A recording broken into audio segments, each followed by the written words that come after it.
এলাকার ভিতরে যে বেটা সবচেয়ে বেশি সুদ খায়, ঘুষ খায়, নামাজ নাই, কালাম নাই, হেরে বানাইছে সভাপতি। জীবনেও নামাজ তো দূরের কথা, সূরা ফাতিহাই পড়তে পারে না। আপনাদের এই এলাকায় নাই, খুলনাতে নাই ভাই, অন্য এলাকায় আছে। আমি অন্য এলাকার কথা বলতেছি। আছে আছে, আপনারাই কিন্তু কইছেন, আপনারাই কিন্তু স্বীকৃতি দিলেন, আমি কিন্তু কই নাই।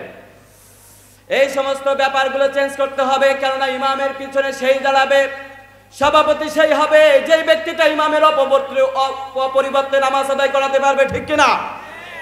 একদিন ঈদের নামাজে ইমাম সাহেব ছুটিতে গিয়েছে, ইমাম সাহেব ছুটিতে যাওয়ার পরে সভাপতিরা আগে দেবেন, আপনি নামাজ পড়ান, ঠিক কিনা?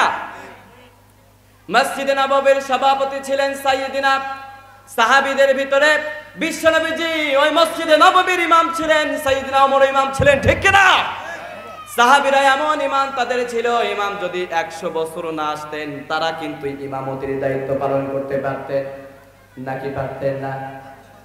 কাজে কর্মে রাসূলের আদর্শ নাই, শুধু মুখে মুখে রাসূল তোমাকে ভালোবাসে, তোমাকে ভালোবাসি, এমন মুসলমান আপনাদের খুলনাতে একজনও নাই। দেখছেন কত ভালো এলাকা, আপনাদের এলাকায় এগুলো হয় নাই। আল্লাহ আমাদের কবুল করুক, বলে না আমিন।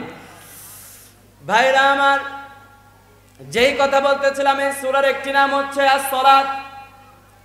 কারণ আল্লাহ রাব্বুল আলামিনের হাবিব বিশ্বনবী জনাব মুহাম্মদ রাসূলুল্লাহ সাল্লাল্লাহু আলাইহি ওয়াসাল্লাম বলেছেন, লা সালাতা ইল্লা বিল ফাতিহাতিল কিতাব। যেই নামাজের ভিতরে, যেই সালাতের ভিতরে সূরা ফাতিহা নাই, জেনে নাও, বুঝে নাও, ওই নামাজটা আল্লাহর কাছেও কবুল হতে পারে না। এই যে সূরা ফাতিহা বাদ দিয়ে নামাজ পড়লে নামাজ হবে?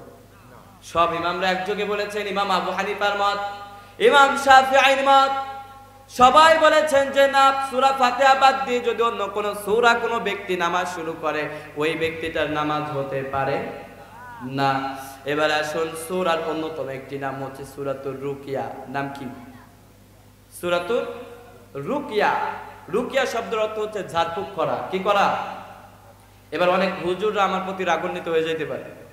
ঝাড়ফুঁক যেহেতু করতে হয়, হুজুরদের কথা তো আমি সবাইরে বলে দিলাম।